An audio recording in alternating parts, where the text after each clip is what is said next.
संभव भीति भेदनम सुख संपद करुणा निकेतनम व्रतदान तपः क्रिया फलम सहजानंद गुरु भजे सदा वर्णिवेश रमणीय दर्शनम मंदहास्य रुचिराननाम्बुजम पूजितम सुरनरोत्तमे मुदा धर्मनंदनमहं विचिन्तये त्वं सुकान्तभृतं कान्तं त्वं कान्तं सर्वदोगतं त्वं गते द्वेग देवत्वं त्वं वंदे भक्तिकासुतम्।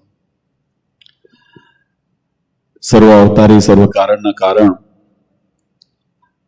अपना सौना मोक्षदाता इष्टदेव भगवान श्री स्वामीनारायण स्वामीनारायण संप्रदाय दक्षिण विभाग अधिष्ठाता देव वड़तालवासी श्री लक्ष्मीनारायण देव हरिकृष्ण महाराज अमदावाद विराजमान श्री नरनारायण देवनी स्मृति सहित आज टोरंटो आंगणे स्वामीनारायण संप्रदाय श्री लक्ष्मीनारायण देव गादी अंतर्गत नवनिर्मित एवा वड़ताल धाम श्री स्वामीनारायण मंदिर मूर्ति प्रतिष्ठा शुभ प्रसंगे सभा में उपस्थित धर्मकुल आश्रित वाला सर्वे अमारा संतो पार्षदो श्रीजी लाडीला धर्मकुल आश्रित वाला सर्वे सत्संगी हरिभक्तों सर्व धर्म प्रेमी सज्जनों सर्व मोक्ष भागी जीवात्माओं दरेक भक्तजनों ने अमारा हृदयपूर्वक जय स्वामीनारायण।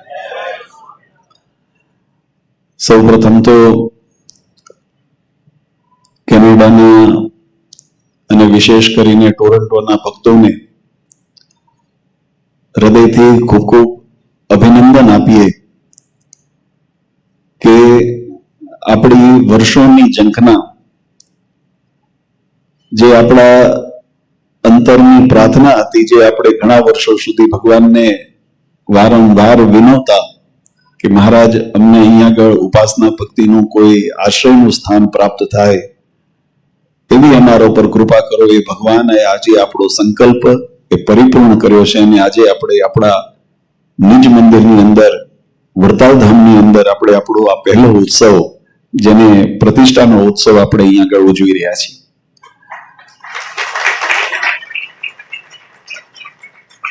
કોઠારી સ્વામીએ ભગવાનની જે મહિમાની વાત શ્રીમદ ભાગવતજીના માધ્યમે કરીને એ આપણને ખૂબ સુંદર પીરસી છે અને હજુ 5 દિવસ આપણે એમાં રંગાવાનું છે એટલે આજ તો આનંદનો ઉમળકો જેને કહેવાય એ ઉમળકો દરેકના ચહેરા ઉપર જોવા મળે છે। એની પાછળનું જો કોઈ કારણ હોય તો અમને એવું જણાય છે કે આપણા સૌના હૃદયની અંદર જે અંતર્મનની અંદર જે મહારાજે કીધું કે અંતરદ્રષ્ટિ કરીને જુઓ તો હું તમારા હૃદયની અંદર અખંડ બિરાજું છું તો અંતરમાં રહેલા પરમાત્મા એને મૂર્તિમંત સ્વરૂપે આપણી સન્મુખ આપણે દર્શન કરવાના છે અને એ પરમાત્માને આપણે જે વચનામૃતની અંદર એક બહુ સુંદર મહારાજે દ્રષ્ટાંત દીધું છે। યુગ ધર્મ એ જેવો બહાર પ્રવૃત્તો હોય ને એવો અંદર પણ પ્રવૃત્તો હોય। આપણા શરીરની અંદર પણ એવો યુગ ધર્મ રજ સત તમ ગુણના પ્રભાવ એ અંદરથી પણ નિર્માણ થતો હોય ને બહાર પણ એનો પ્રભાવ જોવા મળતો હોય। જ્યારે બહારનો ગુણ એ આપણને શુભ પ્રાપ્ત થાય ત્યારે અંદરના ગુણને પોષણ મળતું હોય એટલે બલિષ્ઠ થતો હોય।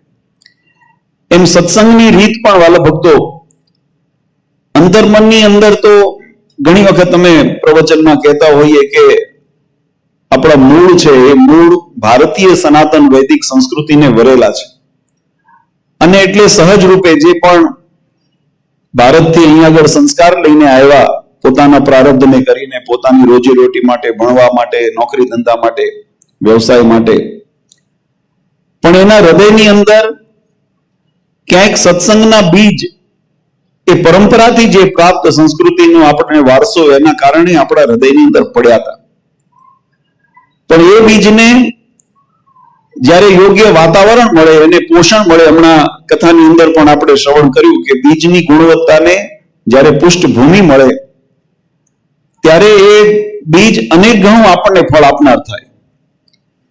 એમ આપણા હૃદયની અંદર ભગવાનનો જે ભાવ હતો એ ભાવને ચરિતાર્થ કરવાને માટે ભાવને સાકાર કરવાને માટે આ મંદિરો નિર્માણ થતા હોય છે. આ મંદિરોની તો ઘણા એમ દલીલ કરે કે ભાઈ ભગવાન તો હૃદયમાં છે, મંદિરની શું જરૂર છે, ભગવાન તો આપણે ઘરે પણ ભજી શકીએ છીએ, મંદિરની શું જરૂર છે. આવા તર્કો જેને પૂર્ણ જ્ઞાન નથી એવા વ્યક્તિઓ ઘણી વખત કરતા હોય.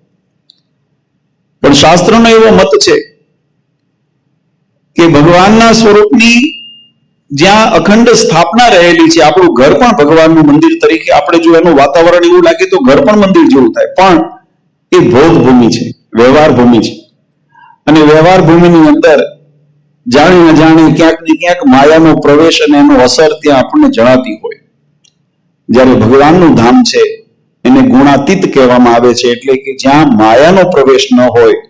આપણા શાસ્ત્રોની અંદર મહારાજે એક બહુ સુંદર દ્રષ્ટાંત આપ્યું કે જ્યાં મનોમય ચક્રની ધારા કુંઠિત થઈ જાય એને નૈમિષારણ્ય તુલ્ય ક્ષેત્ર, જ્યાં 88,000 ઋષિમુનિઓએ ભગવાનની ભક્તિ કરવાને માટે જ્યાં 33 કરોડ દેવતાઓએ તપ કર્યું. જ્યારે ભાગવતજીની અંદર પ્રસંગ આવે છે કે ઋષિમુનિઓએ જેમ ભગવાનને કીધું કે અમારું મન સ્થિર રહે, અમારું મનને કોઈ વિક્ષેપ ન થાય, અમારું મન, કારણ કે મનનો સ્વભાવ ચંચળ છે અને ચંચળ સ્વભાવને પાછી પોતાની ગમતી જ્યારે વસ્તુનો યોગ થાય ને ત્યારે સહેજે એની અંદર આકર્ષણ પણ ખરું ને એની અંદર હેત પણ થાય. વચનામૃતમાં મહારાજે આવું પણ દ્રષ્ટાંત દીધું છે. મહારાજ કે ગમતી વસ્તુ મળે, અરુચિ કરતા હોય તો આપણને ઠીક છે, એની અંદર બહુ આસક્તિ ન થાય, પણ ગમતું પદાર્થ મળી જાય તો સહેજે સહેજે એની અંદર આપણને આકર્ષણ પણ થાય અને આસક્તિ પણ થાય. ત્યારે એવા જગતના વિષયોની અંદરથી મનની ચંચળતાને ટાળીને ભગવાનના સ્વરૂપની અંદર એકાગ્ર કરવા માટે, કારણ કે હમણાં આપણે ભાગવતજીના મંગળાચરણના શ્લોકની અંદર આપણે શ્રવણ કર્યું કે જેને અખંડ અને અવિનાશી એવો આનંદની અનુભૂતિ કરવી હોય તો એના માટે એક જ સ્થાન છે, સત શબ્દ એનો પરબ્રહ્મ. ભગવાન સ્વામિનારાયણે સત્સંગી જીવનની અંદર લખ્યું કે એવા પરબ્રહ્મ પુરુષોત્તમ નારાયણની જ્યારે જીવાત્માને એકાગ્ર ચિત્તે કરીને જ્યારે એની અંદર એકરૂપતા સદાય, ત્યારે એ આનંદની અનુભૂતિ ભગવાનના ધામની અંદર જે મુક્તોને અનુભવાય છે એવી અનુભૂતિની આપણને આ લોકની અંદર પણ અહેસાસ થાય. એટલા માટે ભગવાને મંદિરો, આપણી સનાતન સંસ્કૃતિની અંદર ઉપાસનાનો, મંદિરોનો મહિમા બતાવ્યો છે. અને એટલા માટે મેં વાત કરી એમ કે બહારનું વાતાવરણ જગતની અંદર જ્યારે વિષય આસક્ત હોય ત્યારે એનો યોગ તો સંસારની અંદર ઠેર ઠેર થતો હોય, વ્યવહારમાં થતો હોય, નોકરી પર થતો હોય, પ્રસંગોમાં, આપણા ઘરના કુટુંબના પ્રસંગો હોય ત્યાં પણ આપણને એવો યોગ થતો હોય.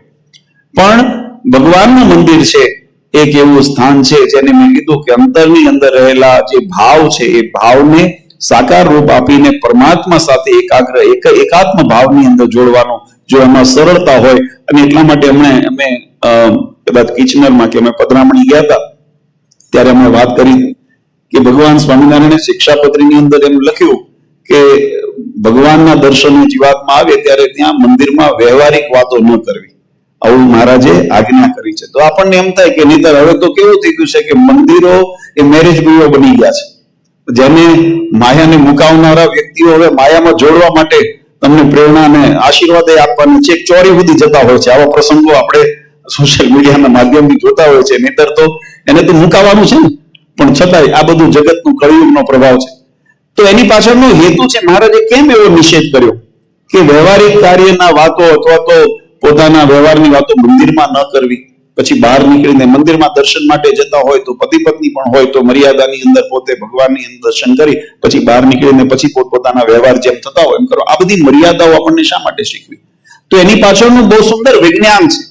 અને વિજ્ઞાન એવું છે કે ભગવાનના ધામની અંદર, જ્યારે ભગવાનના સાનિધ્યની અંદર જીવાત્મા આવે ત્યારે જીવાત્માને આ ભૂમિનું જે બળ છે ને, જેમ મહારાજે વચનામૃતમાં કીધું નૈમિષારણ્ય તુલ્ય, ઋષિમુનિઓએ ભગવાનને કીધું કે અમારું મન વિચલિત ન થાય, મનનો સ્વભાવ ચંચળ છે અને મન આપની ભક્તિની અંદર નિર્વિઘ્ન નિર્બાધપણે એકાગ્ર ચિત્તથી અમે આપનું ધ્યાન ભજન કરી શકીએ એવું અમને સ્થાન બતાવો. ત્યારે ભગવાને પોતાના સુદર્શનને આજ્ઞા કરીને સુદર્શન ચક્ર, આજે પણ નૈમિષારણ્ય કોઈ હરિભક્તો જો યાત્રામાં ગયા હોય તો એને ખ્યાલ છે આજે પણ એ ચક્ર તીર્થ એ ત્યાં આગળ મોજૂદ છે, જે એની સાક્ષી પૂરે છે એ ભગવાનનું સુદર્શન ચક્ર આવીને ત્યાં વિરામ લીધો અને ત્યાં 88,000 ઋષિમુનિઓએ ભગવાનનું ભજન ભક્તિ કર્યું. અને એ પ્રસંગને વચનામૃતની અંદર મહારાજે લખ્યો કે જ્યાં મનોમય ચક્રની ધારાઓ કુંઠિત થઈ જાય એને નૈમિષારણ્ય તુલ્ય છે. અર્થાત કે જ્યાં મનના વિકારો, જ્યાં મનના સ્વભાવો અથવા તો જ્યાં જગતના જે આસક્તિ ને આકર્ષણો છે એના સંકલ્પ વિકલ્પ મુક્ત થઈ જાય એવું જે સ્થાન છે એને નૈમિષારણ્ય તુલ કહેવાય. એવું જે સ્થાન છે એને ભગવાનનું મંદિર અને ભગવાનનું સાનિધ્ય કહેવાય. એટલે આપણે જે જગતની અંદર વ્યવહાર વિષયની અંદર જે આપણે રોપ્યા હોઈએ એમાંથી મનની વૃત્તિઓને એ ભગવાનના દર્શન માટે જ્યારે આવીએ ત્યારે પણ આપણી જો વ્યવહારિક વૃત્તિઓ રહી હોય તો આપણે ભગવાનના સ્વરૂપની અંદર એકાત્મ ભાવ નહીં પામી શકીએ. અને ભગવાનનો સાક્ષાત્કાર ઘણા એમ કે ને જે આપણા અષ્ટાંગ યોગની વિધિ બતાવી એમાં આસનથી લઈને સમાધિ સ્થિતિ સુધીના એના વિભાગ જેને બતાવ્યા છે, 8 પ્રકારના એના પડાવ બતાવ્યા છે. કેમ કરતા કરતા સિદ્ધ દશાને પામી સમાધિ અવસ્થાની અંદર જાય ને વેદોની અંદર લખ્યું કે જીવાત્માની મુક્તિની સ્થિતિ ક્યારે સર્જાય તો કે જ્યારે જીવાત્મા એ સમાધિ સ્થિતિની અંદર પ્રાપ્ત થયા હોય. આપણા સંપ્રદાયની અંદર પણ એવા પ્રસંગો આવે છે. રામાનંદ સ્વામી જ્યારે આ પૃથ્વી ઉપર એટલે કે ભગવાનની આજ્ઞાથી જે આ સત્સંગની પૂર્વ ભૂમિકાનું કાર્ય કરતા મુક્તાનંદ સ્વામી જેવાને ભગવાનના એમને આશ્રય લીધા, સત્સંગમાં લીધા. પણ ભગવાન જયારે આવ્યા ને પછી સમાધિ સહજ કરાવતા. કોઈને ચાંખડીની ચાળની અંદર ચાંખડીનો ચટકારો સાંભળીને સમાધિ થઈ જાય, કોઈને દ્રષ્ટિના અંદર સમાધિ થઈ જાય, કોઈને અવાજ સાંભળીને સમાધિ થઈ જાય. આવી સમાધિના મહારાજે પરચા પ્રકરણ માંગરોળની અંદર મહારાજ ખૂબ ચલાવ્યા. ત્યારે મુક્તાનંદ સ્વામી જેવાની પણ મનમાં શંકા હતી કે આટલી સહેલી તો સમાધિ હોય નહીં. અને આટલી સમાધિ સહેલી ન હોય ત્યારે એની અંદર 2 વસ્તુ હોઈ શકે. જે શક્ય ન હોય તો કાં તો એ છેતરામણીઓ હોય, કાં તો પાખંડ હોય, અને કાં તો એ કોઈ પ્રકારનું જેને ઇલ્યુઝન કહેવામાં આવે ઇલ્યુઝન હોય. તો એની અંદર આ કઈ રીતે શક્ય બને? પણ પછી જો કે સત્સંગ જીવન કથાની અંદર આપણા શાસ્ત્રોની અંદર એ પ્રસંગ બહુ વિસ્તારથી વર્ણન કર્યો છે કે ભગવાનનો જે યોગ છે ને એ સર્વ સિદ્ધિને અપાવનાર છે. ભગવાનના સાનિધ્યની અંદર જીવાત્મા જ્યારે એકાત્મ ભાવથી ભગવાનમય થઈ જાય છે. વેદની અંદર લખ્યું 4 પ્રકારની મુક્તિ બધી એની અંદર ભગવાન જેવા સાધર્મપણાને પામી જાય ત્યાં સુધી લખ્યું ભગવાન જેવો થઈ જાય. તો આવી સિદ્ધિ ભગવાનની કૃપાથી ક્યારે થાય? ત્યારે ભગવાનના સાનિધ્યની અંદર જીવાત્મા અને ભગવાનની વચ્ચેનું આવરણ કથાના પ્રારંભની અંદર કોઠારી સ્વામી એમાં સમજાવતા હતા ને, હું ટળે હરિ ઢોકળા. આપણા કથામાં આવ્યું ને હમણાં પ્રારંભની અંદર કે હું જ્યારે ટળે ત્યારે એટલે હું ટળે એટલે શું? હું અહંકાર. અને અહંકાર એટલે 3 પ્રકારના જે અહંકાર માયાની જે નિવૃત્તિ થાય ને ત્યારે 3 દેહના વિલક્ષણ થઈ જાય, આત્માની અંદર સ્થિત થઈ જીવાત્મા આત્મનિષ્ઠાની અંદર સ્થિત થઈ જાય ત્યારે એને પરબ્રહ્મની અને એ પ્રાપ્તિ કરવા માટે જે સાધન જરૂરી છે અષ્ટાંગ યોગ સિદ્ધ કરવા પડે ત્યારે પ્રાપ્તિ થાય. પણ ભગવાનને પછી મુક્તાનંદ સ્વામીને જ્યારે અહેસાસ થયો, રામાનંદ સ્વામીએ ભગવાનનો મહિમા સમજાયો. આમ તો બધા અક્ષરધામના મુક્તો હતા એટલે આ બધા ચરિત્રો છે ને આપણા માટે જ છે.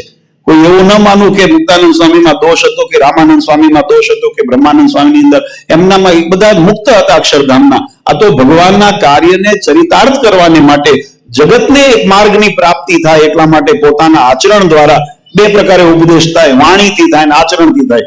આપણા સંપ્રદાયની અંદર સંતોના વર્તને આ સત્સંગની પુષ્ટિ કરી છે.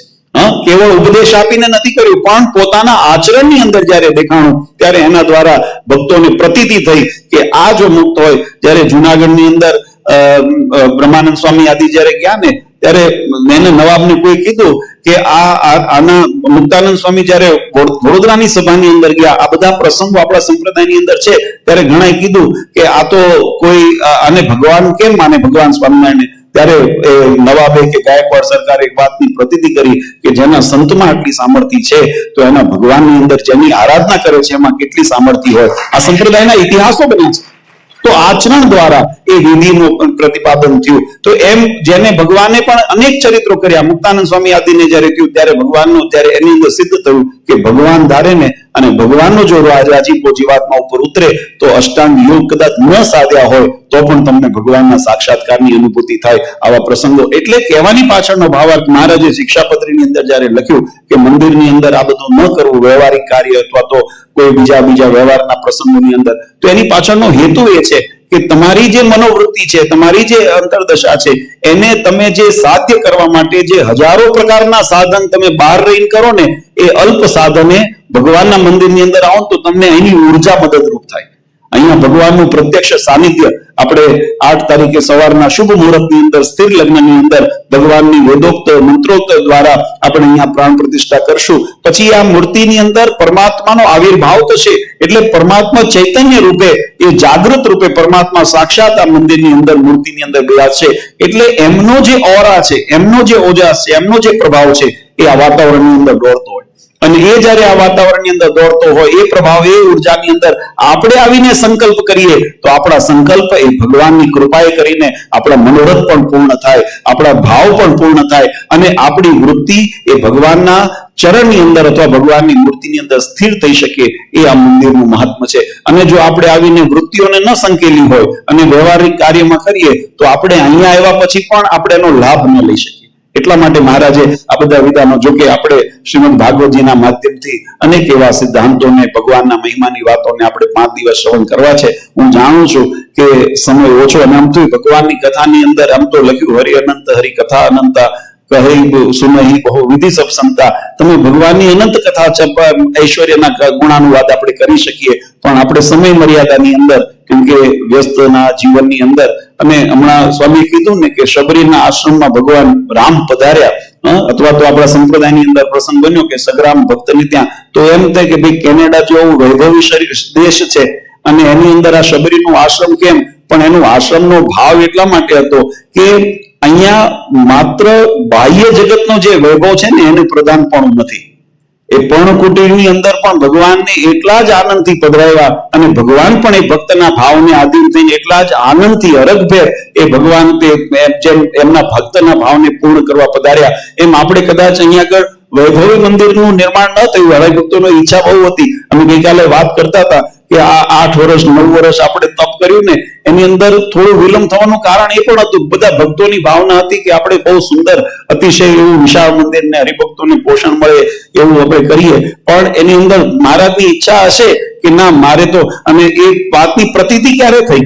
કારણ કે આપણે જયારે શરૂઆતમાં સંકલ્પ કર્યો ને ત્યારે મોટું સ્વરૂપ એના સંકલ્પ હતો, આગેવાન હરિભક્તો સાક્ષી છે એના, અને એ વાતની પ્રતીતિ ત્યારે જયારે હમણાં આપણા જગદીશભાઈ ત્યાં વડતાલ આવ્યા હતા, ત્યારે બાપુજી આગળ જઈને પ્રાર્થના કરી, મહારાજ આપણું મંદિર, મહારાજશ્રીને કીધું કે મંદિર વહેલું થાય એવું મહારાજ આશીર્વાદ આપો, ભગવાનને પ્રાર્થના કરો કે મંદિરનું કાર્ય. ત્યારે મહારાજશ્રીએ બહુ સુંદર ઉત્તર આપ્યો. મહારાજ કહે કે હું એવી પ્રાર્થના નહીં કરું કે મંદિર વહેલું થાય, કારણ કે જેવા સંકલ્પથી મંદિર કરો છો ને એમાં બીજા ઉદ્દેશો ઘણા બધા આવે છે, અને એ ઉદ્દેશ મંદિરનો હેતુ નથી.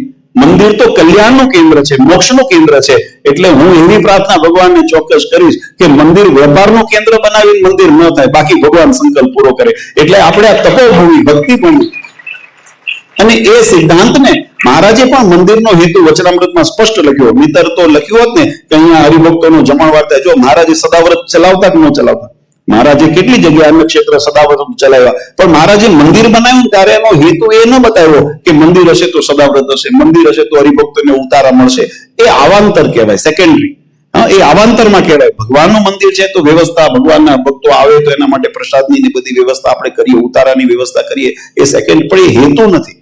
અને હેતુ જયારે બદલાય ત્યારે એમાં ભગવાન ક્યાંક ને ક્યાંક આપણી કસોટી પણ કરે, ઘણી વખત આપણને મદદરૂપ પણ ન થાય. આપણે હેતુ સ્પષ્ટ કરી નાખ્યો કે અમારે તો ભગવાનને રાજી કરવા. જે મહારાજે હેતુ બતાવ્યો કે અમે મંદિર બનાવ્યા છીએ કેવળ ભગવાનની ઉપાસના અને ભક્તિને પોષણ મળે એના માટે અમે મંદિર બનાવ્યા છે, અને એ હેતુને જયારે આપણે પણ દ્રઢ કર્યો કે આપણે પણ બહુ વૈભવી કદાચ ન બને તો ચાલશે, પણ આપણે ઉપાસના ભક્તિનું કેન્દ્ર શુદ્ધ અને જે ભગવાનની આજ્ઞા પ્રમાણે અહીંયા આગળ નિર્માણ થાય એવો સંકલ્પ કર્યો, તો ભગવાને એક નહીં 2 આપણા ઉપર રાજીપો કર્યો. કેનેડાની માટે વિશેષ કરીને કે પહેલું મંદિર આપણું કેલ્ગરીની અંદર તૈયાર થયું, અને વર્ષ દિવસની અંદર આપણું આ બીજું વડતાલ ધામ એ ટોરન્ટોની અંદર તૈયાર થયું. અને અમને આનંદ છે.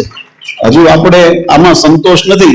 આપણે હજુ તો અમારા વિંજમેરના હરિભક્તો, આ બાજુ ઓટાવાના હરિભક્તો, આ બાજુ કિચનરના હરિભક્તો, એ બધા લાઈનમાં સંકલ્પ લઈને બેઠા છે. મેં કીધું સંકલ્પ પડ્યો કરો, આ ઠાકોરજી આપણા ભૈયા છે, આ સંકલ્પ પડ્યો કરજો. તો એ બધા લાઈનમાં, તો ભગવાનને ગઈકાલે અમે ધવલભાઈને અમે ત્યાંથી સભા કરીને પાછા આવતા હતા ત્યારે સંકલ્પ કરતા હતા કે બાપુજી આપણે કમસે કમ 6 ધામ તો વળતા અહીંયા બાંધવા જ છે. મેં કીધું સારું, ભગવાન સંકલ્પ પૂરો કરે. આવા સુંદર અવસર આજે હરિનોમનો દિવસ, આપણો કથાનો પ્રારંભનો યોગ જો અનાયાસે કેવા ભગવાનની પવિત્ર દિવસોની અંદર આજે હરિનોમનો દિવસ, આજના દિવસે આપણી કથા પ્રારંભ થઈ, એકાદશીનો અને ગંગા દશેરા આદિ બધા પવિત્ર દિવસો આપણને આ પ્રતિષ્ઠા ઉત્સવની અંદર માંડ મળશે અને આપણને મોટી એકાદશી એનો પણ યોગ આ ઉત્સવ દરમિયાન આપણને આ બધા આપણા માટે શુભ સંકેત છે કે ભગવાનનો રાજીપો આપણા ઉપર જ્યારે ભળે ને ત્યારે આપણે જે સંકલ્પ કર્યા હોય તેનાથી વિશેષ આપણને ભગવાન કૃપા કરતા હોય. એટલે ખરેખર પુનઃ અમે ટોરન્ટોના ભક્તોને ખૂબ ખૂબ અભિનંદન આપીએ. આપણે વર્ષો સુધી જેમ માસિક તમારી રેગ્યુલર જે સભા થતી જગદીશભાઈ આદિના ઘરે થતી અને પછી આપણા ગુરુ મંદિરની અંદર આપણે એમનો પણ ખૂબ ખૂબ હૃદયથી આભાર માની. આટલા વર્ષ આપણને એમને પણ ખૂબ સરસ સાચવ્યા અને આપણા નાના મોટા પ્રસંગો આપણે ત્યાં ઉત્સવના માધ્યમથી આપણે ઉજવ્યા. પણ આપણે ત્યારે ઝંખના હતી, કારણ કે આમ મમત્વ થાય ને કે ભગવાનનું સાનિધ્ય હોય, ભગવાનનો આશ્રય હોય ને એવા આપણા સ્થાનની અંદર આપણે ઉત્સવ કરીએ એટલે સંકલ્પ કાર્ય જ્યારે થતા ત્યારે એ સંકલ્પને આજે ભગવાન પરિપૂર્ણ કરવા જઈ રહ્યા છે. આપણે 5 દિવસની અંદર આ સત્સંગના રંગે એવા રંગાવું છે કે આપણે આ કાયમ માટેનું બળ અને બધા હરિભક્તોને જેને યજમાનોએ નાની મોટી સેવા કરી છે બધાને અમે ખૂબ ખૂબ અભિનંદન આપીએ છીએ કે આ તમારી લક્ષ્મીનો સદવ્યય છે. આ તમે છે ને આ વાવણી કરી છે. વાવણી કરવી ને લણવું એમાં ખબર પડે ને. આમ તો બધા અમારા કાઠિયાવાડ સૌરાષ્ટ્રના બધા ઘણા બધા જુવાનિયાઓ અહીંયા આગળ છે એટલે એ શબ્દો બધાને આપણે ગુજરાતીમાં ખબર પડે કે લણવું ડાયરેક્ટ તમે લણવા જાઓ તો ન લણાય. તમે એમને ખેતર કોઈ વરસાદ પડે આપણે ત્યાં ખેડૂત હોય અને હળ લાકડું લઈને ન જાય ને આળસ પ્રમાદમાં બેસે અને પછી જયારે બધું આખું જગત જયારે લણતું હોય ને પછી એ હળ લાકડું લઈને ખેતરમાં જાય તેને કઈ ન મળે. કેમ? કારણ કે વાવણી જ નથી કરી. વાવણી કરી હોય, માવજત કરી હોય ત્યારે એની મોલાત થાય. મોલાત એટલે પાક, ત્યારે એને લણવાનો અવસર મળે. એમ આ તમે બધાએ મોક્ષની લણવું છે, આપણે લણવું છે મોક્ષને, પણ એના માટે વાવણી કરવી પડે ને, એની માવજત કરવી પડે ને. તો એ માવજત અને વાવણીનું કાર્ય આ સત્સંગની અંદર ભગવાનની આજ્ઞા પ્રમાણે આપણે જે ભક્તિ કરીએ છીએ અને જે સેવા કરીએ છીએ એ આપણી વાવણી છે, આપણું રોકાણ છે. અને એ રોકાણ અને આ રોકાણ એવું છે ને ક્યારે ડૂબવાનું નથી. કદાચ સંસારની અંદર તમે ઇન્વેસ્ટ કર્યું હોય ને તો માર્કેટ ઊંચું નીચું થાય. ઘણા એવા અનુભવ થતા હશે કે કદાચ કોઈ વખત દેશકાળ એવા થઈ જાય. કોરોનાની અંદર ઘણા બધા અમે ગઈકાલ વાત કરતા હતા કે ઘણા બધા અમારી પાસે મુહૂર્ત જોવા આવે, બાપુજી સારો દિવસ જોઈ આપો ને અમારે નવો ધંધો શરૂ કરવો છે. હવે આપણે તો ગ્રહ દશા અને બધું નક્ષત્ર જોઈને અમે મુહૂર્ત જોઈ આપીએ. હવે એમાં તો એવું તો લખ્યું ન હોય ગ્રહ દશામાં કોરોના આવવાનો છે. હવે ઘણા અમારે ભારતની અંદર બન્યું હતું, ઘણા આવે લગ્નના મુહૂર્ત જોવા બતાવવા સારું બાપુજી દીકરા દીકરીના લગ્ન કરવાના છે મુહૂર્ત. હવે એની સગવડ ન હોય એટલે કોકની પાસે ઉછીના લીધા હોય. હવે એ 2-5 લાખ રૂપિયા ઉછીના લીધા હોય પ્રસંગ કરવા માટે અને 2-3 દિવસમાં લગ્ન હોય રાતે 8 વાગે સાહેબ આપણા મુખ્ય પ્રધાનમંત્રી એવું જાહેર કરે કે ભાઈ 500 ને 1000 ની નોટ બંધ. હવે ઓલા ન પાછા થાય કે ન વપરાય તો એ તો દેશકાળ થયો ને. એની અંદર પ્રારબ્ધ કામ ન કરે. પણ હંમેશા પ્રારબ્ધની અંદર ભગવાનનો જેને આશરો હોય ને તો એ કઠણ પ્રારબ્ધ. સારા કામમાં તો ભગવાન આપણને સુખ્યા કરે, આપણા કર્મ પ્રમાણે નાનું મોટું ફળ આપણને જે આ મળતું હોય મળે. પણ જયારે આપણે ત્યાં ચક્રવાત કહેવાય, મતલબ પાણીની અંદર જયારે ભમર કહેવાય ને ભમર, એ જયારે એની અંદર હોળી ફસે ને, સામાન્ય તો તરતું જ હોય, આપણું જીવન છે એટલે કર્મ પ્રમાણે એનું ફળ મળતું હોય. પણ જયારે આવી વિટમણાઓમાં જયારે સર્જાય ને ત્યારે જો ખલાસી એટલે જેને કેપ્ટન કહેવામાં આવે, નાવિક કહેવામાં આવે, એ જો હોશિયાર હોય ને તો એ તમને તોફાનમાંથી બહાર કાઢી લે. એમ આપણો નાવિક, આપણો ભગવાન એ આપણા નાવિક, આપણા ખેવૈયા છે. સંતોએ કીર્તનમાં લખ્યું આ ભગવાન આપણા નાનપણમાં પ્રાર્થના આવતી કે જોજે મારી બુડાયેના ઝાંખો ઝાંખો દીવો મારો જોજે ઓલાયના. આ પ્રાર્થના આપણે નાનપણમાં સ્કૂલોમાં ભણાવતા. હવે તો બધું ઘણું બધું પરિવર્તન થયું છે. પણ આ જે બધી સંસ્કૃતિ હતી એ આપણને કાયમ ઉપદેશ આપતી હતી કે જ્યારે પણ તમે કોઈ વિટમણામાં મૂંઝવણમાં હો ને તો આનો આશરો પકડજો, અને આનો આશરો પકડશો ને તો ભલભલા કદાચ તોફાન હશે ને તો એમાંથી તમને ઉગારી લેશે. પણ શરણાગતિ બરાબર પકડી રાખજો. જો એમાં ઢીલું પોચું રાખ્યું, ઘણી વખત આપણે જરૂર પૂરતું પકડીએ, પછી છોડીએ, પછી પકડીએ, છટકી જાય હાથમાંથી. અને છટકી જાય પછી કોઈને એ પછી અને આ ગરજ તો આપણી છે ને, એમને તો ગરજ છે, એ તો તત્પર છે. આપણે સ્તુતિની અંદર બોલીએ છીએ પતિતો ધરણાય તત્પરમ. ભગવાન તો પોતાના ભક્તોને ઉગારવા માટે તત્પર છે. પણ આપણે એના આશ્રયની અંદર કેટલા દ્રઢ છીએ, એની આજ્ઞામાં કેટલા દ્રઢ છીએ, એની ભક્તિની અંદર કેટલા દ્રઢ છીએ, એ એની પાત્રતા કેળવે છે. અને એવી પાત્રતા કેળવવાનું કેન્દ્ર એ આપણું આ મંદિર વડતાલ ધામ અહીંયા નિર્માણ થયું છે. એટલે બધા યુવાનોને, હરિભક્તોને ખૂબ ખૂબ અમારી ભલામણ છે કે મંદિરની અંદર મમત્વતાથી જોડાજો. આ મંદિર એ આપણા, અને વ્યવહારિક સુખની અંદર પણ કોઈ પ્રાર્થના હોય, હું તો કાયમ કહું છું, ઘણા મિત્ર એમ કે ભાઈ ભગવાન આગળ મહારાજે વચનામૃતમાં લખ્યું ભગવાન આગળ માગું તો નાશવંત પદાર્થ ન માગવા, મોક્ષ માંગવો. આ તો બહુ સરળ છે વાત, પણ હું થોડું લિબર્ટી દીકરા તરીકે એટલી આપું તમને કે માંગજો, વ્યવહારિક માંગજો, પણ એની પાસે માંગજો, બીજા પાસે નહીં. મારું કહેવાનું ભાવ સમજ. સંસારના સુખ છે માવતર છે આપણા, માવતર પાસે નહીં માગીએ કોની પાસે માગશું?